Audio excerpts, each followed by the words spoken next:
네, 오늘 인간 실존의 갈등이라는 주제를 가지고 이야기를 나누려고 하는데요.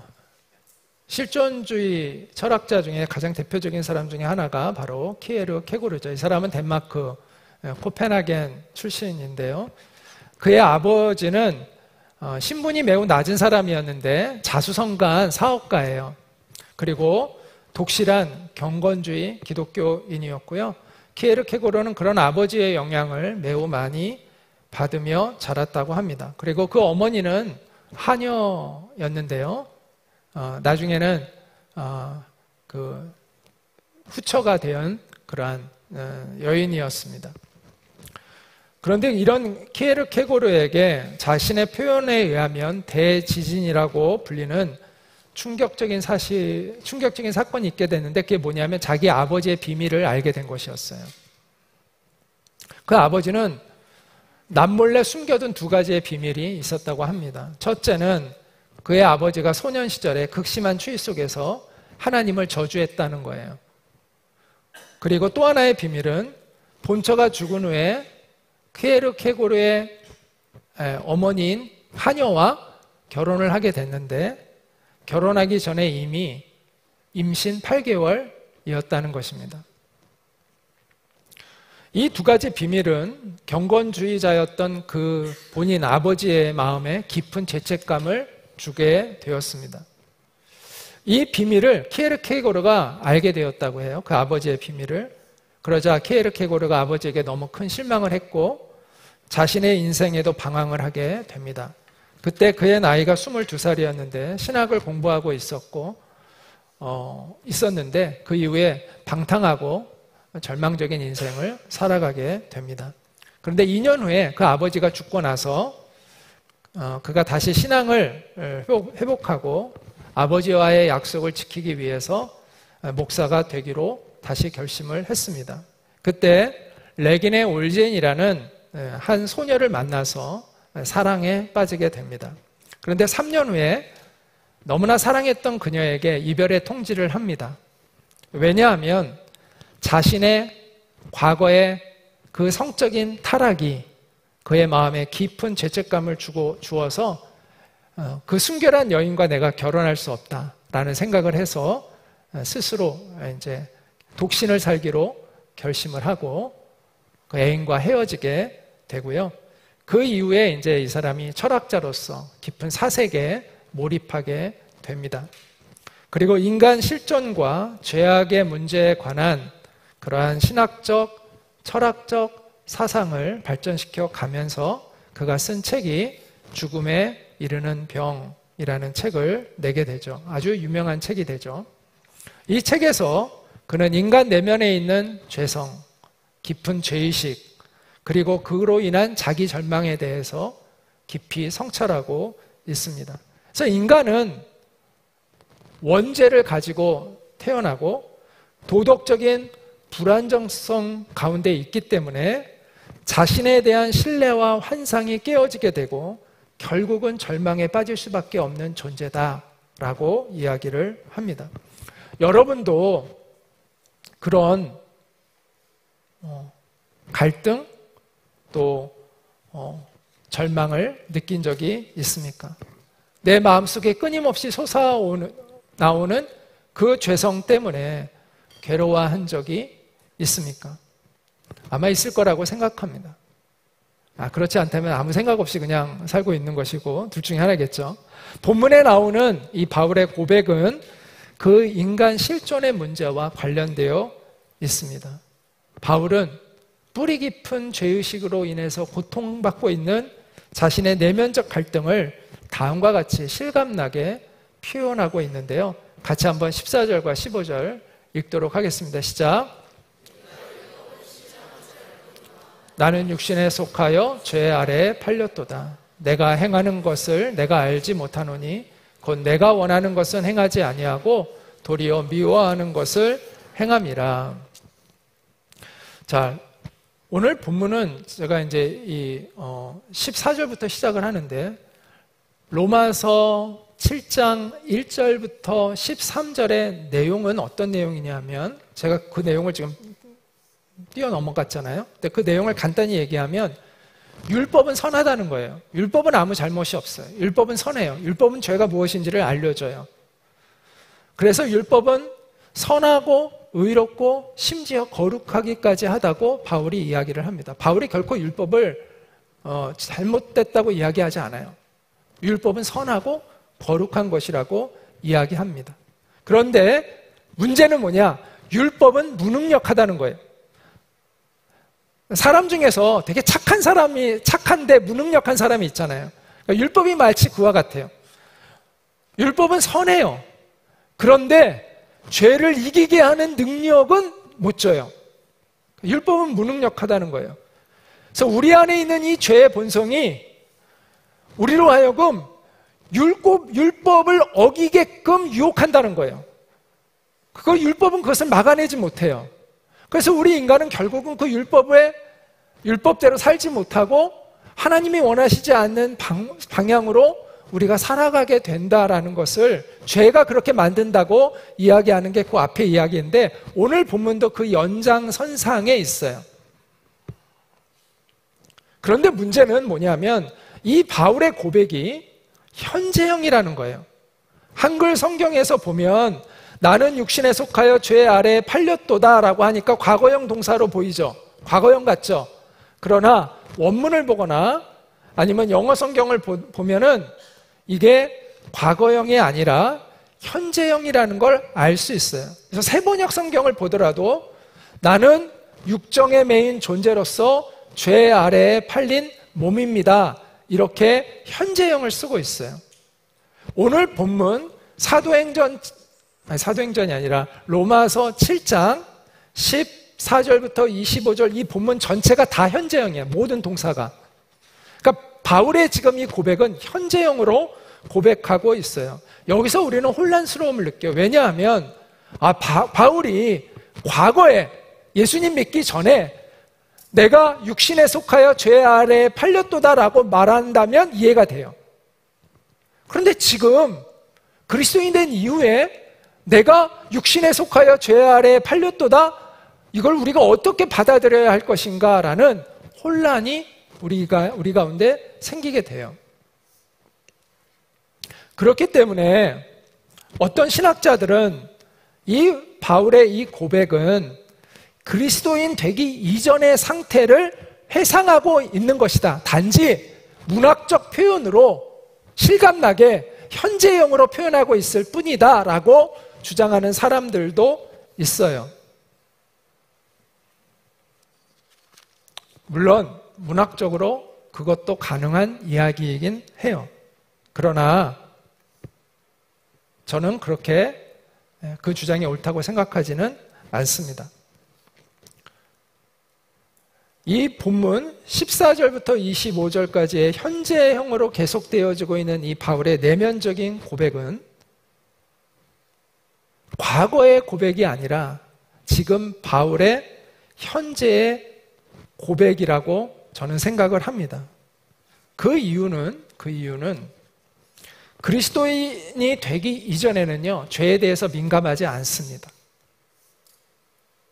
사실 죄책감이 거의 없어요. 우리가 죄를 범한 사실 때문에 잠 못 자고 괴로워하게 된 것은 오히려 예수님을 믿게 된 이유인 것 같아요. 제 경우도 그렇고 아마 많은 분들이 그럴 거라고 생각합니다. 성령님이 우리의 양심을 깨워주시기 때문에 우리가 죄에 대해 민감해지게 되는 것이죠. 우리가 TV에서요, 극악한 범죄자들 보잖아요. 그런데 그런 천인 공노할 죄를 짓고서도요, 얼마나 뻔뻔한지 몰라요. 우리 깜짝 놀라잖아요. 어떻게 저럴 수가 있지? 어떻게 저렇게 철면 피울 수가 있지? 그런 뻔뻔한 모습을 보고 우리가 경악을 금치 못합니다. 그런 것을 보면 죄책감은 죄의 양이나 질에 비례하지 않아요. 죄책감은 죄를 많이 지었는다고 죄책감을 많이 느끼는 게 아니에요.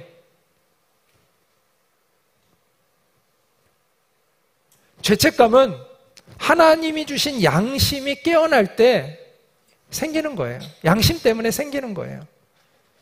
그래서 사실은 우리가 가장 그 죄에 대해 민감해질 때가 언제냐면 예수님 믿기 바로 직전에,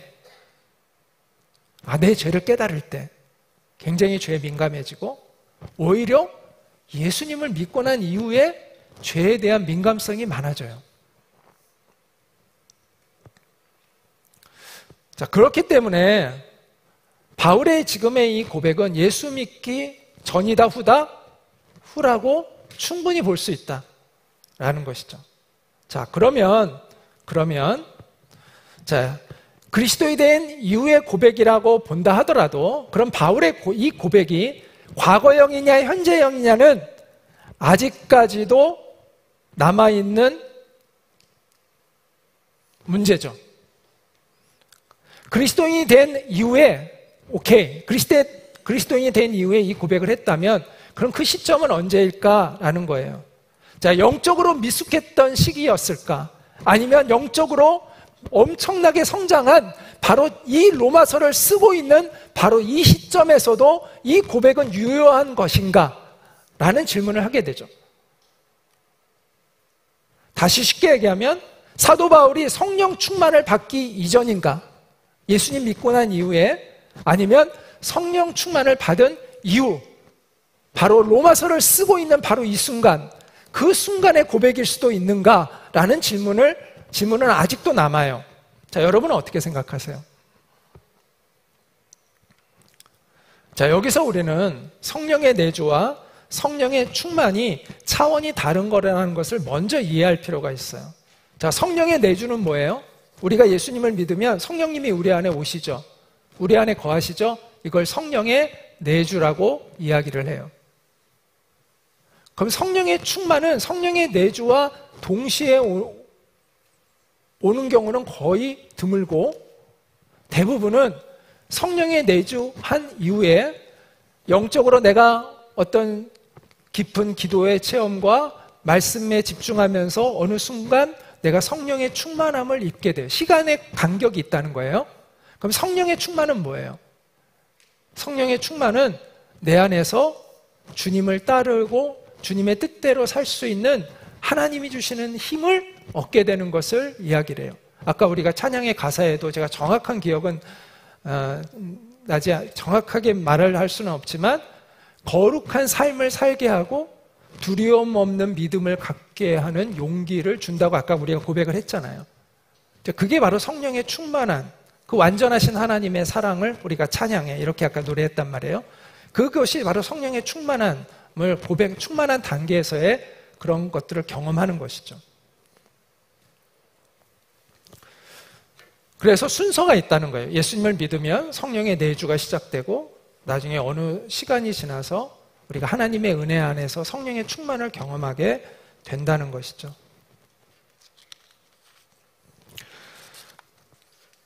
앞에서도 얘기했지만 우리가 그리스도인이 아니었다면 우리는 죄책감을 거의 느끼지 못하고 살았을 가능성이 많습니다. 우상 숭배를 해도 죄인 줄 모르고 실제로 많은 사람들이 점치러 다니는 거 죄라고 생각하지 않잖아요.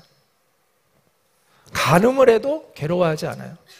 남자들 같은 경우에는 자기가 간음하고 다닌 걸 친구들한테 자랑하는 인간들도 있어요. 부끄러운 줄 몰라. 죄책감이 전혀 없어. 오히려 그걸 자랑거리인 줄 알고 살아가. 또 남을 모함하고 시기해도 여러분 남 모함하고 시기하는 거 많이 했잖아요. 예수님 알아가니까 내가 이러면 안 되는데 생각이 들죠. 예전에는 그런 생각도 없었을걸요. 남 모함하고 시기해도 잠 잘 잤잖아요. 지금도 잠 잘 자요? 내가 이러면 안 되는데 불편하지 않아요?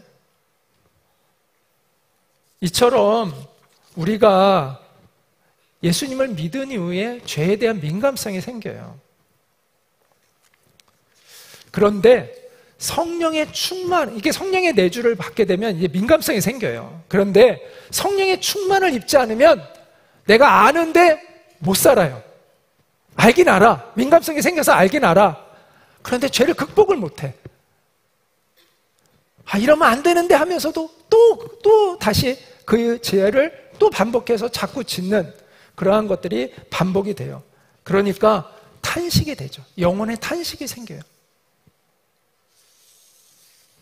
근데 성령의 충만함을 받게 되면 그 죄를 이기는 것을 경험하게 돼요. 자, 그럼 바울은, 제가 질문을 해볼게요. 그럼 바울은, 로마서를 쓰고 있는 이 시점에서의 바울은 성령의 충만을 받았던 사람인가요? 아닌가요? 받았던 사람이죠. 받았던 사람이죠. 그런데 내가 아직도 육신에 속해서 죄를 짓고 있습니다라는 이 고백이 모순이 되나요? 안 되나요? 얼핏 보면 모순처럼 보여요. 이거는 성령 충만 받기 이전의 얘기겠지라는 생각을 할 수 있는데 저는 그렇지 않다고 생각을 합니다. 왜냐하면 성령의 충만을 받아본 사람들은 이걸 충분히 이해할 수가 있다고 생각해요. 자, 성령의 충만은 우리에게 새로운 인생을 선물해 줍니다. 새로운 삶의 질을 줘요. 오래된 습관의 죄를 끊는 경험을 하게 해줘요. 저도 그런 경험을 했어요. 하지만 성령의 충만을 받았다고 해서 죄의 본성 자체가 완전히 사라진 것은 아니에요. 그 이후에도 우리는 죄의 유혹을 느낄 때도 많고 또 종종 죄에 굴복하는 영적 실패를 하기도 해요. 물론 옛날보다는 적지만 한다는 것이죠. 바울의 저는 이 고백이 바로 그와 같은 이미 성령의 충만함을 경험한 사람의 고백이라고 봐요. 신앙인이 되었음에도 죄의 본성을 완전히 극복하지 못한 그 절규라고 봐요. 성령의 능력을 체험했지만 때로는 죄에 굴복하게 되는 것을 그 비참한 실패를 경험하는 그 신앙인의 고백이라고 저는 봅니다. 그 갈등을 통해서 저는 바울이 깨닫게 된 것이 있다고 생각합니다. 그것은 내 안에 죄의 본성으로 인한 본성이 지배하고 있는 옛 자아와 성령의 지배를 받고 있는 새로운 자아가 충돌하고 있다는 것을 그는 깨닫고 있는 것이죠. 그래서 바울은 이런 고백을 이제 하게 됩니다. 만일 내가 원하지 아니하는 그것을 행하면 내가 이로써 율법이 선한 것을 시인하노니 이제는 그것을 행하는 자가 내가 아니요 내 속에 거하는 죄니라. 여기서 내 속에 거하는 죄라고 했는데 여기서 죄는 나의 옛자를 의미한다고 생각하면 돼요. 자, 내 속, 곧 내 육신에 선한 것이 거하지 아니하는 줄을 아노니 원함은 내게 있으나 선을 행하는 것을 원하는 것이 내게 있으나 내가 선을 행하는 것, 실제로 선을 행하지 못한다는 것이죠. 도리어 내가 원하지 않는 악을 행하는도다. 이렇게 얘기합니다. 만일 내가 원하지 아니하는 그것을 하면 이를 행하는 자는 내가 아니요 내 속에 거하는 죄니라. 여기서 내가 아니요 할 때 나는 새로운 자아가 그런 것이 아니라 내 속에 거하는 옛 자아, 죄가 옛 자아로 표현이 되는 거죠. 옛 자아가 죄로 표현이 되는 거죠. 옛 자아 아니라 이렇게 이야기를 합니다. 그러므로 내가 한 법을 깨달았노니 곧 선을 행하기 원하는 나에게 새 자아죠. 그런데 악이 함께 있는 것이로다. 옛 자아가 또한 있다는 거예요. 내 속사람으로는 하나님의 법을 즐거워하되 내 새 자아는 하나님의 법을 즐거워하지만 내 지체 속에서 한 다른 법이 내 마음의 법과 싸워 내 지체 속에 있는 죄의 법으로 나를 사로잡는 것을 보는도다. 이처럼 새 자아와 옛 자아가 충돌하고 있다는 것을 바울이 고백을 합니다. 한마디로 우리의 마음은 영적인 전쟁터와 같다라는 것이죠. 이것은 바울이 나는 어쩔 수 없이 죄질 수밖에 없어. 난 죄에 대한 책임이 없어 라고 말하는 것이 아니라 그것이 결코 아닙니다. 오히려 무거운 책임감을 느끼고 있는 사람의 처절한 고백인 거예요. 그 죄책감을 느끼고 있는 그 자기의 고백인 것이죠. 본문 25절 끝에 사도 바울의 고백은 그와 같은 맥락에서 이해할 수 있습니다. 자, 같이 한번 읽어볼까요? 시작. 그런즉 내 자신이 마음으로는 하나님의 법을, 육신으로는 죄의 법을 섬기노라. 세자는 하나님의 법을 섬기는데 옛자는 죄의 법을 섬기고 있다라고 이렇게 이야기를 하고 있습니다. 바울은 탄식합니다. 영적인 실패감을 느끼고 있습니다. 여러분도 그런 경험을 해본 적이 있을 거라고 생각합니다. 여러분 가운데 성령의 충만함을 받은 사람도 그런 이와 같은 영적인 패배감을 느낄 때가 있을 거라고 생각합니다. 자, 그러면 우리가 그리스도인이 되어서 의롭게 살아갈 능력이 있다라고 말씀했죠. 계속해서 제가 복음은 죄를 이기게 하는 능력이 있다고 말씀을 했잖아요. 바울이 그것을 여태까지 이야기했는데 갑자기 바울이 이런 이야기를 하고 있다는 거죠. 내가 죄 아래 팔려 있다. 내가 아직도 육신 가운데 있다라는 고백을 한다는 거죠. 그러면 이것이 모순되는 것이 아니냐. 바울이 지금까지 했던 이야기와 바울의 이 고백이 지금 모순되는 것이 아니냐라는 의문을 하게 되죠. 그런데 제가 그렇지 않다고 여기는 이유는 두 가지입니다. 첫째, 성령 충만의 이전에 느끼는 죄책감과 성령 충만함을 받은 이후에 느끼는 죄책감은 다릅니다. 아까도 이야기한 대로 우리가 예수님 믿기 전에는요, 간음을 해도요, 그게 죄라고 생각하지 않아요. 그런데 예수님을 믿게 된 이후에는 간음하면 죄책감을 갖게 돼요. 아, 이렇게 살면 안 되는데. 그런데 성령 충만을 받게 되면 이제 간음의 죄를 끊어버리게 돼요. 그런데 그럼 죄책감에서 완전히 자유롭냐? 아니요. 이제는 음란한 생각만 해도 마음에 이전에 간음했던 것보다 더 큰 마음의 죄책감이 찾아와요. 그만큼 민감해지기 때문에. 그래서 죄책감을 갖는 수준이 달라요. 성령의 충만함을 받은 이후에 느끼는 그 죄에 대한 민감성과 그 이전의 민감성은 완전히 다르다는 거죠. 그래서 이제는 내가 마음에 음욕을 품은 것도 큰 마음의 죄책감을 갖게 돼요. 그리고 회개하게 되는 것이죠. 오늘 본문에 나오는 이 바울의 고백은 바로 그처럼 예수님을 닮아가고 있는 사람의 그 성화되어져 가고 있는 사람의 고백이라고 볼 수 있어요. 자, 또 하나 이것이 모순이 안 되는 이유는 뭐냐 하면 성령 충만이라는 것은 한 번 받는 걸로 끝나는 게 아니에요. 충만을 받았는데 충만을 잃어버릴 수도 있어요. 사람은 교만해서요, 성령 충만함을 받고 나서 내가 이제는 내 힘으로 다 그렇게 살 수 있다는 착각을 해요. 그런데 그렇게 살다 보면 그게 안 된다는 걸 알게 돼요. 그래서 교만함이 찾아오면요, 성령의 충만함을 잃어버려요. 그리고 다시 성령님을 의지하게 되고 그 실패해서 다시 또 성령의 충만함을 받게 되고 또 그러면 좀 더 오래 가다가 또 다시 또 교만해져서 또 이렇게 잃어버리고 거기서 다시 또 회복이 돼서 충만을 받게 되고 이렇게 반복이 되어진다는 거예요. 성령 충만은 한 번으로 끝나는 것이 아니에요. 성령의 내주는 한 번 오시면 떠나지 않지만 이 충만은 충만했다가 안 했다가 했다가 안 할 수 있다라는 거예요. 그렇기 때문에 바울의 이 고백은 성령 충만함을 받은 경험을 가지고 있는 사람이라도 이 고백이 유효할 수 있다는 거죠. 이런 고백을 할 수 있다는 거죠. 그래서 바울은 이렇게 고백합니다.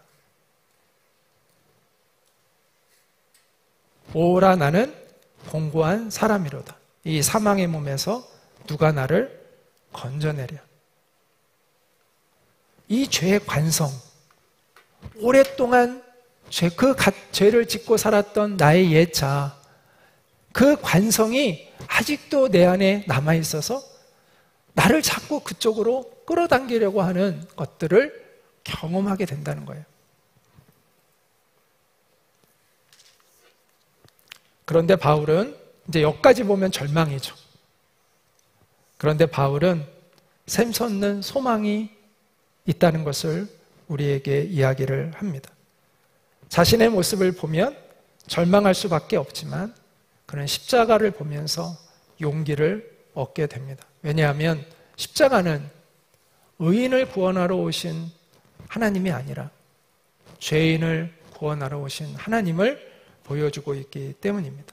그래서 그는 감격해서 이렇게 고백을 합니다. 우리 주 예수 그리스도로 말미암아 하나님께 감사하리로다. 오늘 본문에서 가장 중요한 구절이 예수 그리스도로 말미암아, 우리 주 예수 그리스도로 말미암아 라고 생각을 해요. 이 예수 그리스도로 말미암아 우리가 다시 회복될 수 있다라는 것이죠.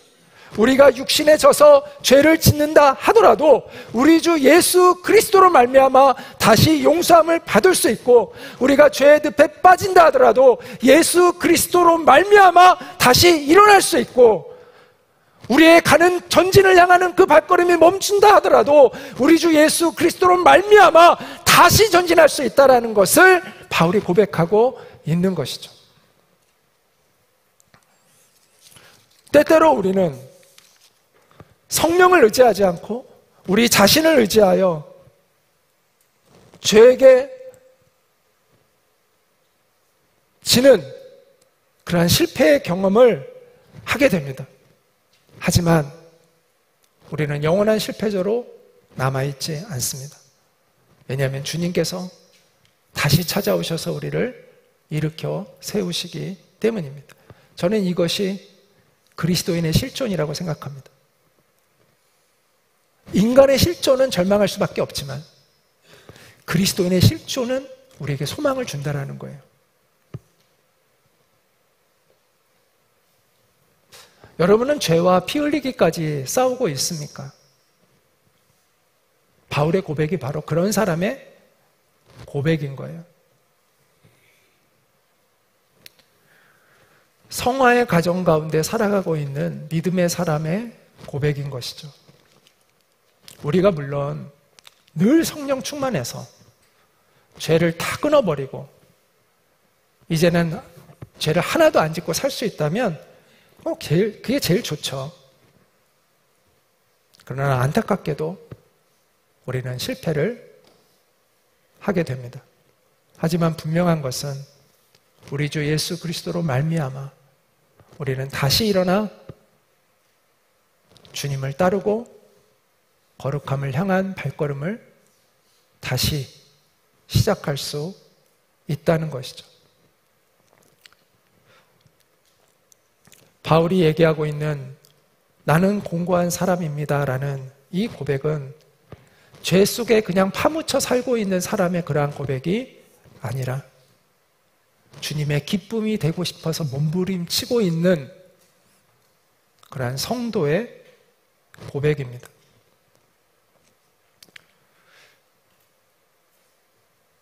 내가 정말 주님의 기쁨이 되고 싶은데 그렇지 못한 그 안타까움, 주님의 은혜에 온전히 보답하고 싶은데 내가 그러지 못하고 있는 그 안타까움, 그 안타까움을 느끼는 사람의 그런 고백인 것이죠. 우리도 바울처럼 그런 탄식을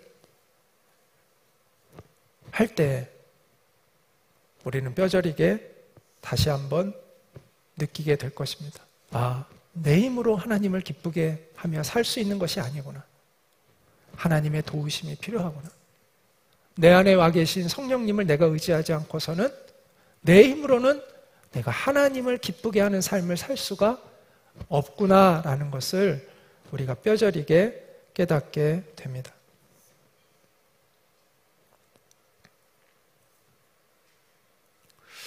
그러면서 우리는 이런 질문을 하게 됩니다. 하나님, 왜 하나님이 나를 이토록 사랑하시나요? 왜 하나님 나를 이토록 포기하지 않고 버리지 않고 끝까지 저를 붙드시나요?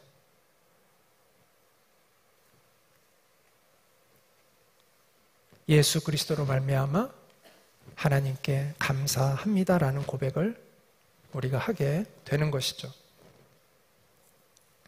그럴 때 우리는 소망을 찾게 됩니다. 나로서는 할 수 없지만 하나님이 하신다는 것을 깨닫게 됩니다. 그리고 주님을 붙들게 됩니다. 여러분, 무엇 때문에 요즘 아파하고 있습니까? 돈 버는 일 때문에 가슴 아파하고 있습니까? 사업 때문에 그렇습니까? 가족 때문에 그렇습니까? 사람들과의 관계 때문에 가슴 아파하고 있습니까? 또 학업 때문에,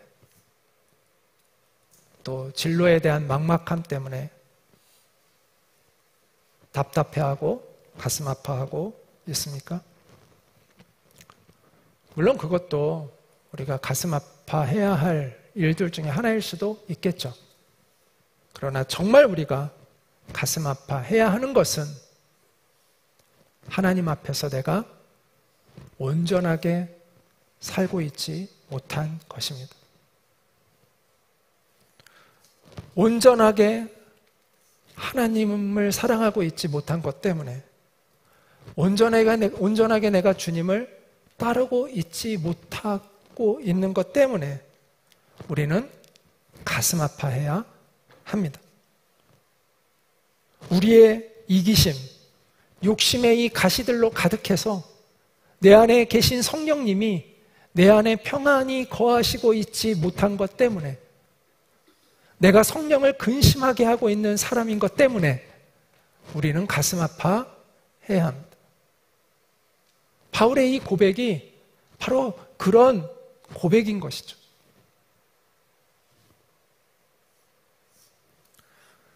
우리가 그것 때문에 가슴 아파할 수 있다면 그것이야말로 우리가 하나님의 백성이 되었다는 증거입니다. 그것 때문에 가슴 아파하고 있다는 것이야말로 우리 안에 성령님이 와 계시다는 증거입니다. 이것이야말로 우리가 구원받은 증거입니다.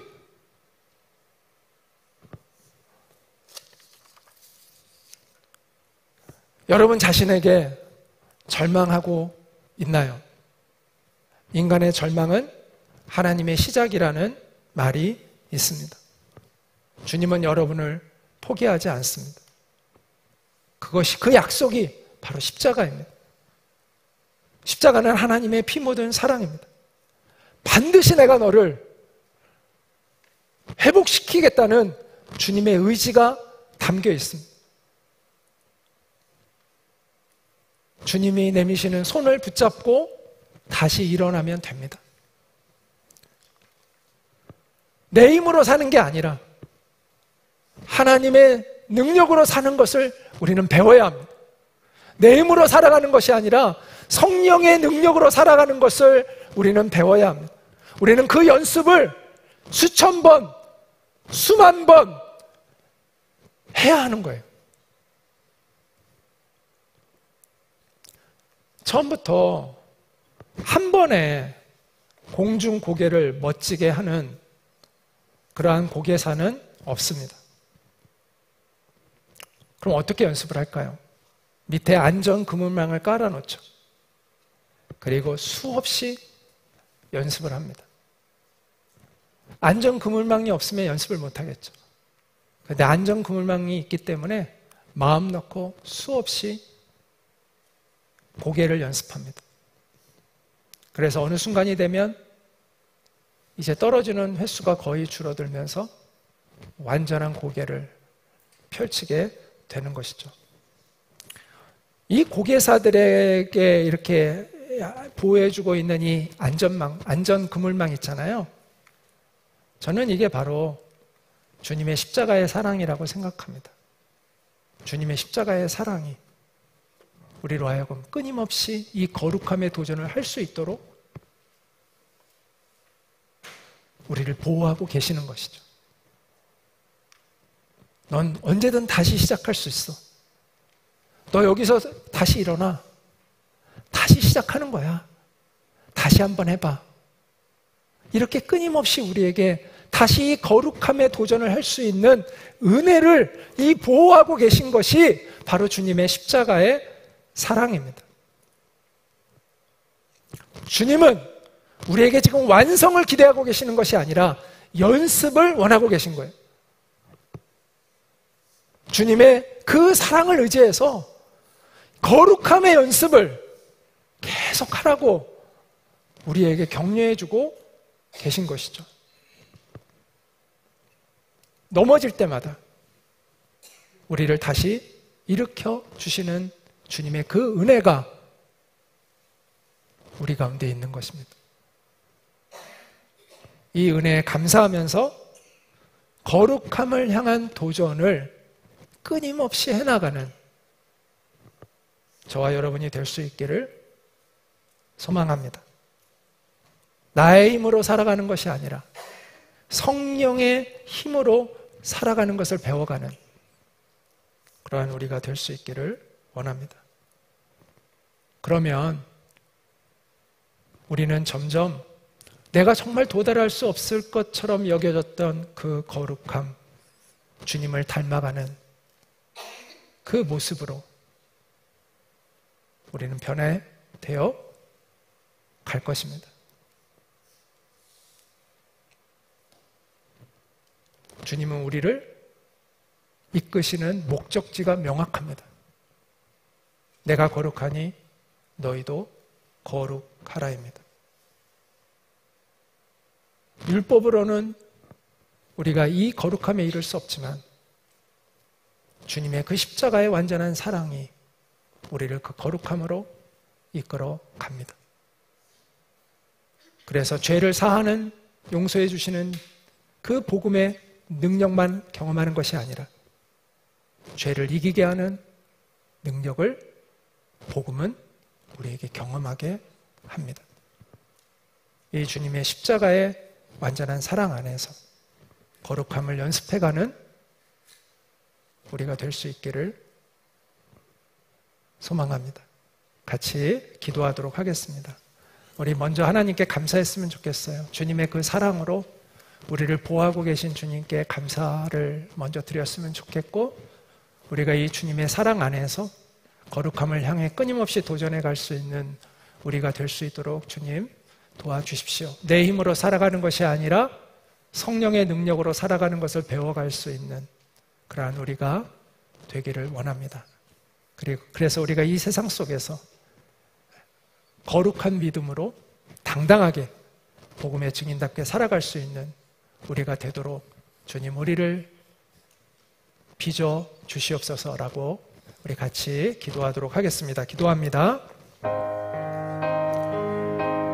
주님 감사합니다. 우리에게 거룩함에 이르를 수 있는 은혜를 주셔서 감사합니다.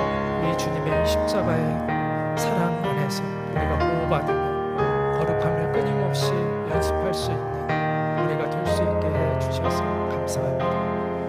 내 옛 자아로는 이 삶을 살아갈 수 없지만 하나님의 이미 주신 그 새 생명으로 이 거룩함을 향한 그 여정을 시작할 수 있게 해주신 주님께 감사를 드립니다. 믿음의 길을 걸어갈 수 있는 우리가 되게 하시고 하나님 그 거룩함에 이룰 수 있는 우리가 되게 하셔서 하나님 우리를 통해서 주님의 복음이 아름답게 증거되어지고 전해져 갈 수 있도록 주님께서 주님을 들어 주시옵소서. 주여 우리를 새롭게 하시옵소서. 우리를 도와주시옵소서. 주님을 닮아갈 수 있는 저희들이 되어질 수 있도록 도와주시옵소서. 주님, 우리를 십자가의 사랑으로 보호하고 계셔서 너무나 감사합니다. 그 십자가의 사랑 안에서 거룩함을 향하여 끊임없이 도전할 수 있는 우리가 되게 해주셔서 감사합니다. 이 거룩함의 연습을 통해서 우리가 주님을 닮아갈 수 있게 하여 주시고 죄를 이겨나가는 능력을 배워갈 수 있게 도와주시고 성령에 사로잡힌 사람으로 이 세상 한가운데서 복음의 증인답게 살아갈 수 있는 저희들이 되어지기를 간절히 원하고 소망합니다. 내 힘으로는 주님의 뜻대로 살 수 없음을 다시 한번 깨닫습니다. 우리 안에 계신 성령님, 우리를 도와주시옵소서. 우리가 성령님을 의지합니다. 우리를 새롭게 하여 주시고, 우리가 성장하게 하여 주시고, 우리가 변화되게 하여 주시고, 거룩한 삶을 살게 도와주시고, 두려움 없는 믿음을 갖고 살아갈 수 있도록 도와주시옵소서. 그 완전하신 하나님의 사랑에 우리를 위탁드리며 예수님의 이름으로 기도하옵나이다. 아멘. 이제는 우리 주 예수 그리스도의 은혜와 하나님 아버지의 크신 사랑과 성령님의 교통하심이 오늘 이 예배를 마음을 다하여 드린 모든 이들 위에 있기를 간절히 축원하옵나이다. 아멘.